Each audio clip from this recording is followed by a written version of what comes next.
আলী রাদিয়াল্লাহু তাআলা আনহু সাহাবাদের চক্রান্তে পড়ে আলী রাদিয়াল্লাহু তাআলা আনহুকে শহীদ করা হয়েছে।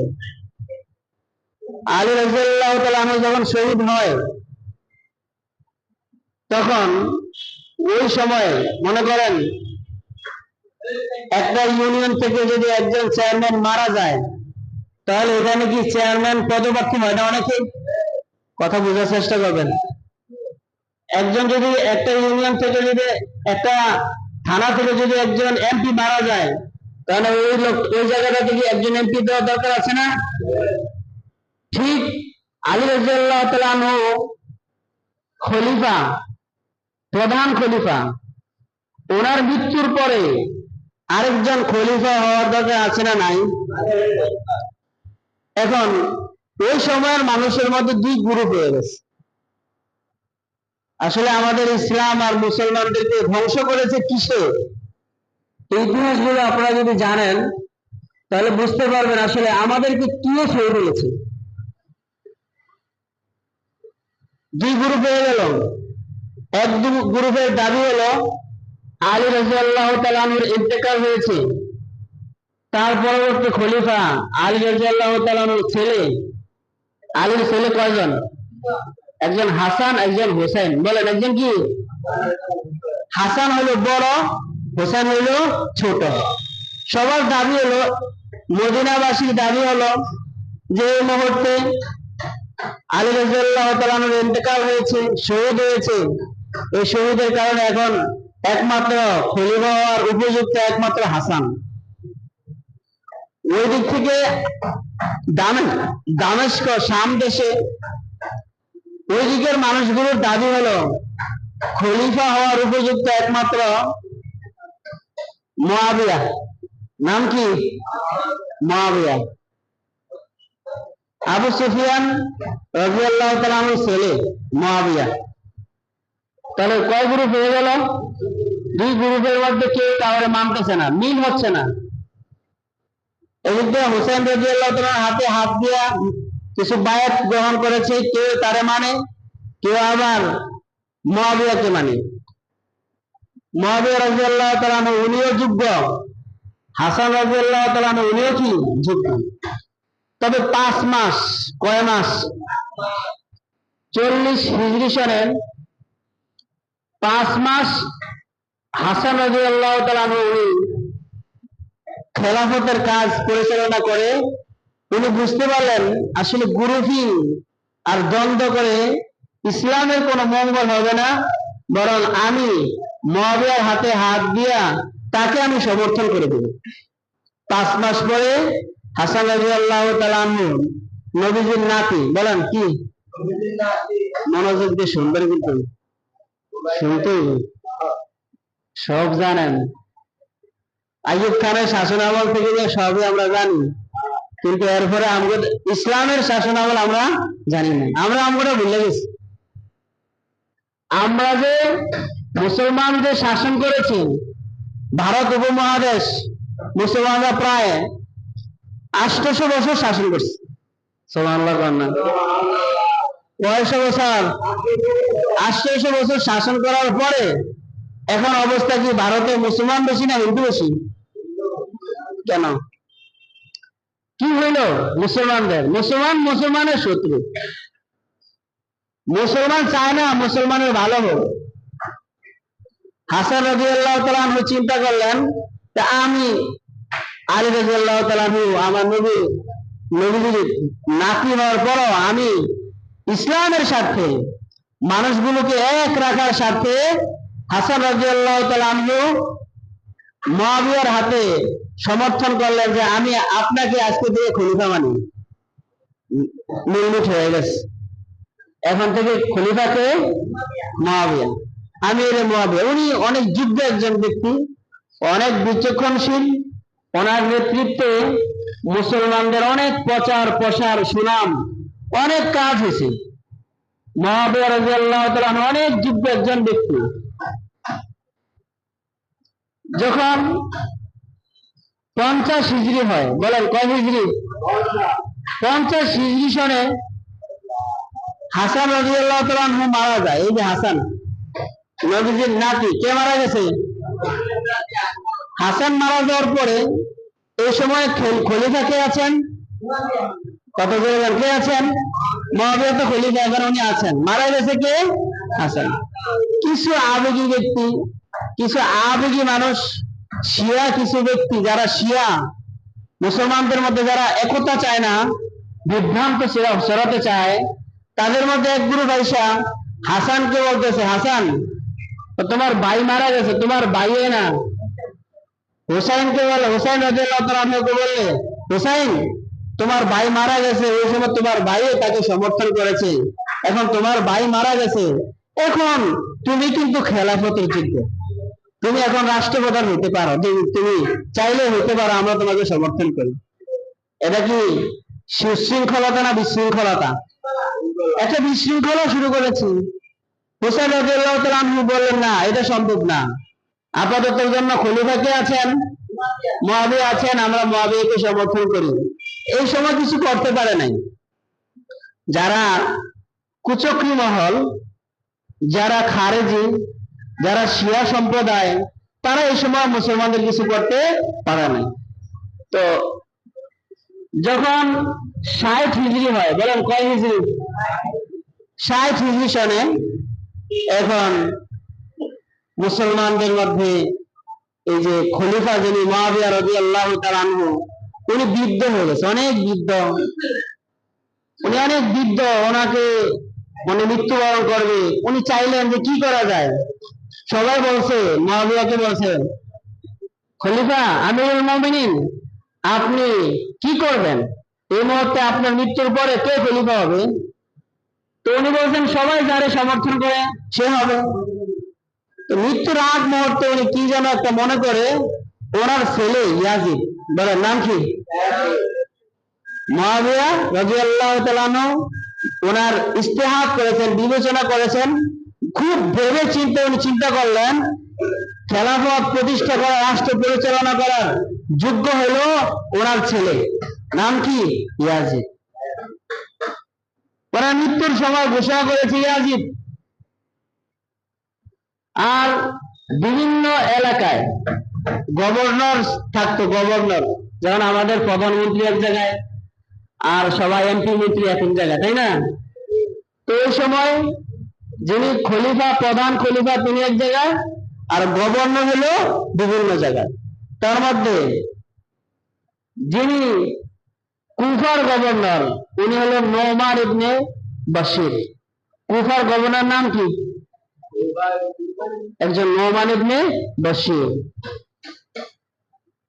আর বসরার একজন গভর্নর আছে, উনি উবাইদুল্লাহ ইবনে জিয়াদ। নাম বলেন, কি বলছি? নাম মনে থাকে না? না, উবাইদুল্লাহ ইবনে জিয়াদ নামটা মুখস্থ করেন। নাম কি? উবাইদুল্লাহ ইবনে জিয়াদ। এই নামটা দরকার আছে, বলেন এই নামটা কি? এই লোকটার নাম দরকার আছে, কারণ ইসলামী খেলাফত ধ্বংসের পিছনে এই লোকটার একটা অবদান আছে। এই জন্য এই লোকটাকে আমরা মনে রাখবো। নাম কি? উবাইদুল্লাহ ইবনে জিয়াদ। উনি বসরায়, উনি অনেক কঠোরপন্থী। উনি মুসলমানদের মধ্যে ঝগড়া বিবাদ সৃষ্টি করার জন্য উনি উগ্রপন্থা অবলম্বন করতেন। যেখানে যাইতেন হাম দাম, মারো ধরো কাটো খাও, এরকম।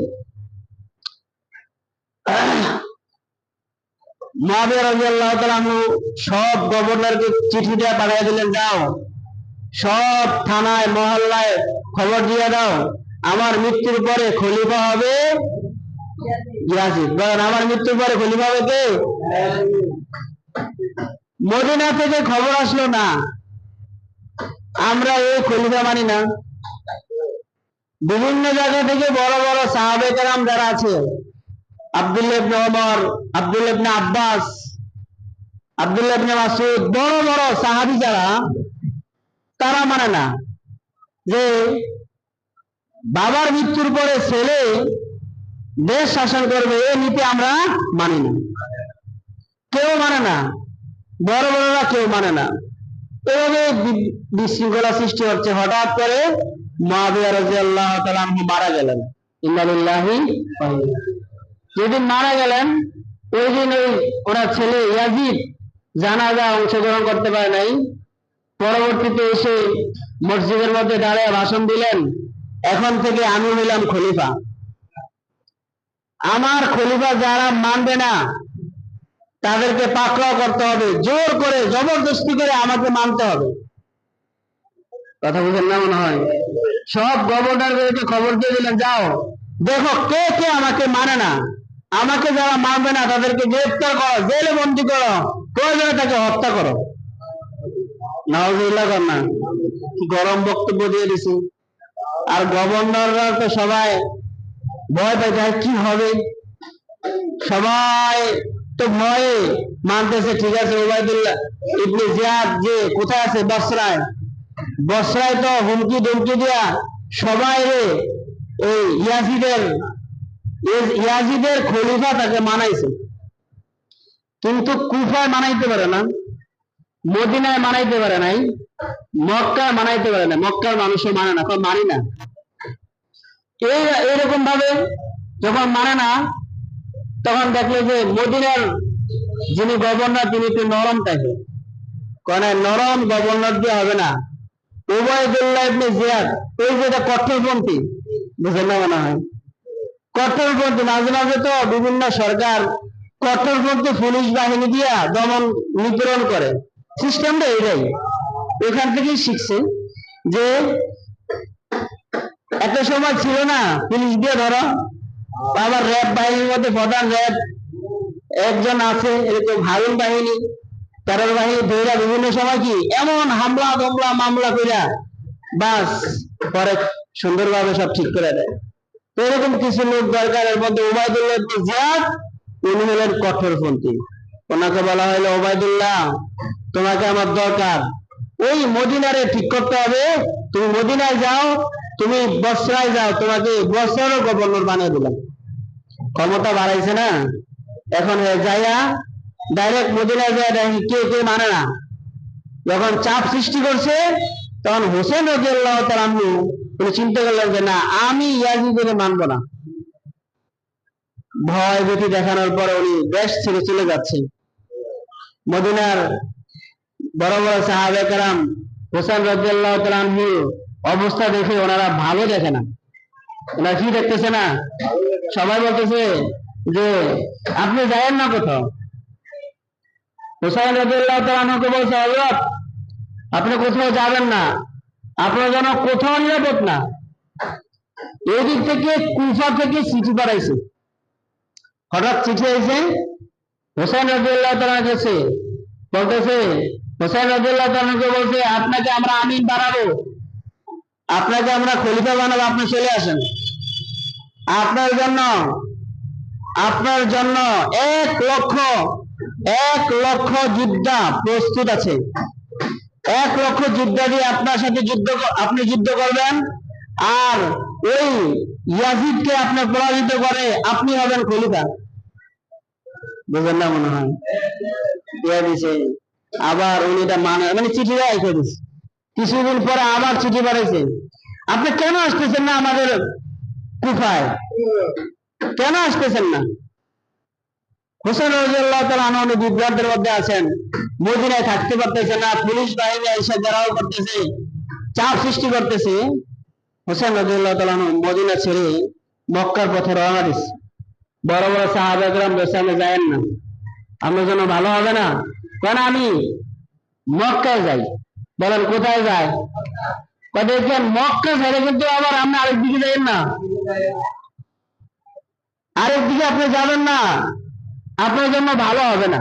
আমরা কোনোভাবেই ভালো খবর পাইতেছি না, কারণ ইয়াজিদ সব জায়গা দখল করে আছে। এখন আপনি যেখানে যাবেন কোনোটাই আপনার জন্য নিরাপদ না। হোসেন রাদিয়াল্লাহু তাআলা আনহু বললেন, ভাবতে দেখি, এই জন্য প্রায় 100 জন লোক নিয়ে, কয়শো জন, 100 জন ওনার সফর সঙ্গী পরিবারের সব নিয়ে উনি মদিনা ছেড়ে মক্কায় গেছে। ওখানে যাওয়ার পর চিঠি, আপনি কেন আসেন না? মক্কায় গিয়ে হোসেন রাদিয়াল্লাহু তাআলা আনহুর চাচাতো ভাই, হোসেন রাদিয়াল্লাহু তাআলা আনহুর কি ভাই, চাচাতো ভাইকে পাঠাইছে, চাচাতো ভাই তুমি একটু যাও তো কুফা, খেয়াল করবেন ঘটনাটা কি হয়েছে। তুমি একটু কোথায় যাও, তুমি কুফায় যাই দেখো তো অবস্থাটা কি। তুমি যে বললো আমি হুসেন রাদিয়াল্লাহু তাআলা আনহুর পক্ষ থেকে আইছি। তো চাচাতো ভাই মুসলিম ইবনে আকিল, নাম কি? মুসলিম ইবনে আকিল, মুসলিম, উনি কুফায় গেছেন। কুফায় যেয়ে বলতেছে আমি হুসেন রাদিয়াল্লাহু তাআলা আনহুর পক্ষ থেকে আইছি, তোমরা কি হুসেন রাদিয়াল্লাহু তাআলা আনহুকে খলিফা মানো? তো এ ডাকে সাথে সাথে 12,000 কুফাবাসী এই মুসলিম ইবনে আকিলের হাতে হাত দিছে, হ্যাঁ আমরা হুসেনকে খলিফা মানি। কয় হাজার? মানে 12,000 যে একজন নতুন বসরার মধ্যে কুফার মধ্যে আইসা নতুন একজন আইসা হোসেন রাদিয়াল্লাহু তাআলার হাতে হাত দিছে, এটা কি এই পুলিশ বাহিনী জানছে না? জানবো না? গোয়েন্দা বাহিনী তো খবর দিয়ে দিছে, লোক একজন আইছে। কি হয়েছে? লোক একজন আইসা তো হোসেন রাদিয়াল্লাহু তাআলার পক্ষ থেকে খলিফা বানাইতেছে, ভোট নিতেছে, সমর্থন নিতেছে। এখন ওই যে উবাইদুল্লাহ ইবনে জিয়াদ কঠোরপন্থী, সে লোক পাঠালে যা খবর নাও কে মুসলিম ইবনে আকিলকে জায়গা দিছে, আগে এটা বার করো। মুসলিম ইবনে আকিলকে যারা জায়গা দিছে কারা কারা তার হাতে সমর্থন করছে, সবাইকে ফাঁক করে জেলে নিয়ে গেছে। জেলে নেওয়ার পরে এখন সবাই ধরছে, তোমরা কি আসলে কথা কও, তোমরা কি হুসাইনকে মানো না ইয়াজিদের মানো? যদি হুসাইনের মানো তাহলে ডাইরেক্ট গুলি করে মারলাম, আর যদি ইয়াজিদের মানো তো তোমাদের কি করে দিব, ছেড়ে দিব। সবাই কয় আমরা ইয়াজিদের মানি সব গেছে, 12,000 আর একজনও নাই। বুঝেন না মনে হয়? এইদিকে ঘটনা হয়েছে কি, যখন 12,000 একটা ভালো একটা সংখ্যা সমর্থন দিছে, ওই সময় মুসলিম ইবনে আকিল একজনকে খবর পাঠিয়েছে, যা কও হুসেন রাদিয়াল্লাহু তাআলা আনহুকে বলো যাও আপনি তাড়াতাড়ি আইয়েন, আপনার জন্য মানুষ বসে আছে। যখন 12,000 সমর্থন দিছে তখন কি হয়েছে, খবর পাঠাইছে, দূত তো গয়া হুসেনকে খবর দিয়ে দিছে। এইদিকে 2-3 দিন পরে তো ঘটনা উল্টে গেছে, যা দেখে একজনও নাই। আবার এখান থেকে লোক পাঠাইছে, যা হুসেনকে বলো নিরাপদ না, আপনি এই দেশে আইসেন না। তাহলে খবর গেছে কয়টা? কথা যেরকম কয়টা? প্রথমটা গেছে কি সংবাদ ভালো, দ্বিতীয়টা গেছে যখন যাইতে আছে ওই সময় উবাইদুল্লাহ ইবনে জিয়াদের হাতে ধরা যেতে, যে তুমি কই যাও, তুমি এখান থেকে ফেরা কই যাও, বর্ডার আরো কোনাই যাও কোনাই। যখন ধরছে এরে ধরে নিয়ে আগে এরও ফাঁসি দিয়েছে, এরও মেরে ফেলছে। উবাইদুল্লাহ ইবনে জিয়াদ মুসলিম ইবনে আকিলকে মেরে ফেলেছে, যারা হোসেন রাদিয়াল্লাহু তাআলা আনহুকে সমর্থন করেছে সবাইকে মেরে ফেলছে। এখন কুফা নগরীটা কুফাটা কি হোসেন রাদিয়াল্লাহু তাআলা আনহুর জন্য নিরাপদ না অনিরাপদ? ভয়ঙ্কর রূপ ধারণ করছে। খবর তো একটাই গেছে যে আপনার জন্য লোক জায়গাটা কি হবে, ওই খবরটাই তো গেছে, পরের খবর তো আর উনি আসতেছে। কুফার নগরীর কাছাকাছি যখন আসছে, এই সময় হোসেন রাদিয়াল্লাহু তাআলা আনহু দেখলেন চতুর্দিকে সবাই মানে বেষ্টনী করে ফেলছে। কি ব্যাপার? আপনি যাবেন না। আরেকজন আয়সা, অন্য জন আয়সা বলছে যাইব না, কোথায়, তাকে যেতে হবে। এখন হোসেন রাদিয়াল্লাহু তাআলা আনহুর জন্য চতুর্দিকে কি বাধা। হোসেন রাদিয়াল্লাহু তাআলা আনহু বললেন যে আমাকে একটা সুযোগ দাও, আমি ইয়াজিদের কাছে যাই। কার কাছে যাই? ইয়াজিদের কাছে আমরা যেতে চাই, আমি তার লগে একটু কথা বলি। কয় না, এই সুযোগ দেওয়া হবে না। কয় আমাকে মদিনা যেতে দাও, মক্কা যেতে দাও। কয় এই সুযোগও দেওয়া হবে না। কয় তাহলে আরেকটা মুসলিম রাষ্ট্রে আমাকে যেতে দাও। কয় না, এই সুযোগও দেওয়া হবে না। উবাইদুল্লাহ ইবনে জিয়াদ সর্বপ্রকার সুযোগ সুবিধা বন্ধ করে দিয়ে হোসেন রাদিয়াল্লাহু তাআলা আনহুকে কারবালার প্রান্তরে নিলেন। সেখানে গিয়ে এই 10 মুহররম আজকের এই দিনে হোসেন রাদিয়াল্লাহু তাআলা আনহুর পরিজন যারা ছিল সবাইকে নির্মম ভাবে শহীদ করা হয়েছে। এবং সর্বশেষ হোসেন রাদিয়াল্লাহু তাআলা আনহু হাজার ইয়াজিদ বাহিনী এর সাথে যুদ্ধ করেছে, যুদ্ধ করে একাই যুদ্ধ করেছে, যুদ্ধ করে ক্লান্ত হয়ে আর মানে অস্ত্র চলে না, আর কি চলে না, আর অস্ত্র চলে না, কি করবে, অস্ত্র তো আর চলছে না। উনি বসে গেছে, চতুর্দিকে ওই ইয়াজিদ বাহিনীরা চতুর্দিকে তরবারি নিয়ে বসে আছে, দাঁড়িয়ে আছে। একজন আরেকজনকে চোখ টিপ দিয়ে তুই মার, আরেকজন বলে না আমি মারবো না, মারা যাক এটা জানতে চায়, এটা চায়, কিন্তু আমার হাতে প্রত্যেকে চায় আমার হাতে নবীজির নাতি মারা যাক, এটা কেউ চায় না।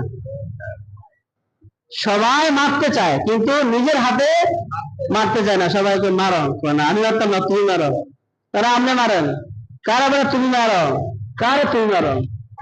এদের মধ্যে থেকে একজন ছিল সীমার গান যেটি মাথা ঠিক নাই, গ্রামের মধ্যে কিছু আছে না উগ্রপন্থী, এদের মধ্যে তোমরা মারো না কি, কি নবীর ছেলে কি আর নবীর নাতি কি, তাকে আমরা মারতে হবে, যেহেতু আমরা তারে পাইছি বিরোধী দল, যেহেতু সে রাষ্ট্রে অশৃঙ্খলতা সৃষ্টি করার জন্য, বিশৃঙ্খলা সৃষ্টি করার জন্য আসছে। আচ্ছা, হোসেন রাদিয়াল্লাহু তাআলা আনহু কি বিশৃঙ্খলা সৃষ্টি করার জন্য আসছিল? আসছিল কেন? যে যাই কুফাবাসী কি বলে, ওখানে আসার পরে দেখছে যে আচ্ছা ইয়াজিদের কাছে যাই, আচ্ছা ওখানে যাও ভাই, আমরা মদিনা যেতে দাও, আমাকে মক্কা যেতে দাও, আমাকে অন্য দেশে যেতে দাও, কোথাও যাইতে দেয় না। এমন আটকাইছে, নিজের এই হোসেন রাদিয়াল্লাহু তাআলা আনহুর একটা নাবালক সন্তান ছিল, তাকে কুচি কুচি করে টুকরা করা হয়েছে, নাউজুবিল্লাহ। পরিবার পরিজনকে টুকরা টুকরা করে সামনে হোসেন রাদিয়াল্লাহু তাআলা আনহুর সামনে নির্মম ভাবে হত্যা করা হয়েছে। সেই ইতিহাস আজকের এই দিন, এই দিনে সর্বশেষ হোসেন রাদিয়াল্লাহু তাআলা আনহুকে সীমার নামে একজন, বলার নাম কি, সীমার নামে একজন নিজ হাতে হত্যা করেছে, নাউজুবিল্লাহ। সেই শহীদ ইতিহাস আজকের ইতিহাস। আরেকটা বিষয় সেটা বলছি, শুরু থেকে আমি বলছিলাম মুহররম মাস নবীজির মৃত্যুর পরে এটা দামি না নবীজির জন্মের আগে থেকে? এই মুহররম মাস পৃথিবী সৃষ্টি থেকে আল্লাহ তাআলা মুহররম মাসকে, মুহররম মাসের 10 তারিখে দামি বানাইছেন পৃথিবী সৃষ্টির শুরু থেকে। বর্ণিত আছে এই পৃথিবীকে আল্লাহ তাআলা রূপ ধারণ করেছে, রূপায়ণ করেছেন, এর আকৃতি ধারণ করেছেন মুহররম মাসের 10 তারিখ। সুবহানাল্লাহ। তাহলে মুহররম মাসের 10 তারিখে দামি কেন? কারবালার কারণে না, আর আগে থেকে দামি না? আরে কথা জোরে, এটা অনেক আগে থেকেই, অনেক আগে থেকেই দামি। হোসেন রাদিয়াল্লাহু তাআলা আনহুর শাহাদাতের কারণে, এই 10 মুহররমের কারণে হোসেন রাদিয়াল্লাহু তাআলা আনহুর শাহাদাতের মর্যাদাটা বেড়ে গেছে। সুবহানাল্লাহ। কিসের কারণে বাড়ছে? মুহররম মাসের 10 তারিখের কারণে। নতুবা এই মুহররম মাসের 10 তারিখে তো আল্লাহ তাআলা মুসা নবীকে মুক্তি দান করেছেন আর ফেরাউনকে ধ্বংস করেছেন, মনে আছে না? তাহলে মুহররম মাসের 10 তারিখে মুসা নবী মুক্তি পেয়েছে, ফেরাউন ধ্বংস হয়েছে। আচ্ছা বলেন তো, এখন আমরা যদি ওই দিনটাকে মর্মাহত দুঃখ প্রকাশ করি, তাহলে ওই ঘটনাকে কেন্দ্র করে আমরা কার পক্ষে? ওই ঘটনাটা ঘটছে না, মুসা নবী, ওই দিনে মুসা নবী মুক্তি পেয়েছে, আবার ওই দিনে ফেরাউন নির্মম ভাবে মারা গেছে, পানিতে ডুবে মারা গেছে। এখন আমরা যদি শোক প্রকাশ করি তাহলে আমরা কার পক্ষে? ফেরাউনের পক্ষে গেলাম। আর যদি আমরা আনন্দ প্রকাশ করি তাহলে কার পক্ষে? তাহলে আমরা, নবীজি কি বলে? তো নবীজি বলে তোমরা মুসা নবীর পক্ষে হইয়া ওই দিন রোজা রাখো। মুসা, আল্লাহ নবী কি বলছেন? তোমরা মুসা নবীর পক্ষে হইয়া ওই দিন কি রাখো? সুমু ইয়াউমা আশুরা। তোমরা ওই দিন মুসা নবীর পক্ষ নিয়া তোমরা রোজা রাখো। আর আমাদের বিশ্বের মুসলমানদের রূপরেখা দেখলে আমরা সবাই অবগত আছি যে এই দিন বিশেষ করে মিশর, পাকিস্তানের কিছু কিছু মুসলমান শিয়া সম্প্রদায় বিভিন্ন জায়গায় তারা হাই হুসাইন করে শরীর থেকে রক্ত ঝরাইতেছে। এটা কি নবীজির পক্ষ থেকে বলা না নিজের পক্ষ থেকে? নবীজির পক্ষ থেকে বলা হয়েছে শুধু কি রাখো, আমরা নবীজির বলা যে নিয়ম আছে এই নিয়ম মোতাবেক আমরা চলবো, আমরা রোজা রাখবো। এই দিনে আমাদের উৎসব হলো রোজা রাখা, বলেন আমাদের উৎসব কি রাখা। এবং এই দিনে যেহেতু একটা ঘটনা ঘটেছে, আমরা তার জন্য মর্মাহত দুঃখ প্রকাশ করা এবং দোয়া করা, আল্লাহ তাআলা হোসেন রাদিয়াল্লাহু তাআলা এবং তার পরিবার যারা এই দিনে শহীদ হয়েছে, আল্লাহ তাআলা তাদেরকে জান্নাতের উঁচা মাকাম দান করে। আর যারা ইয়াজিদ, ওয়াইদ ইবনে জিয়াদ, শিমার আর কুফাবাসী চিঠি পাঠাইছিল, মনে আছে? এই চিঠি পাঠাইছিল, তারা সবাই দায়ী। এই ঘটনার জন্য ইয়াজিদ দায়ী, এই ঘটনার জন্য ওবাইদ ইবনে জিয়াদ দায়ী, এই ঘটনার জন্য কুফাবাসী দায়ী, আর এই ঘটনার জন্য শিমার দায়ী। আল্লাহ তাআলা তাদেরকে কি বিচার করবে আল্লাহ জানেন। আল্লাহ তাআলা তাদেরকে সুন্দর একটা বিচার করবেন, হাসরের ময়দানে তাদের বিচার আমরা চাই। আল্লাহ তাআলা আমাদের সবাইকে মুহররমের রোজা রাখার, মুহররমের যে শিক্ষা, বাতিলের কাছে কখনো মাথা নত করতে নাই, সেই শিক্ষায় আমাদেরকে শিক্ষা গ্রহণ করার তৌফিক দান করে বলেন।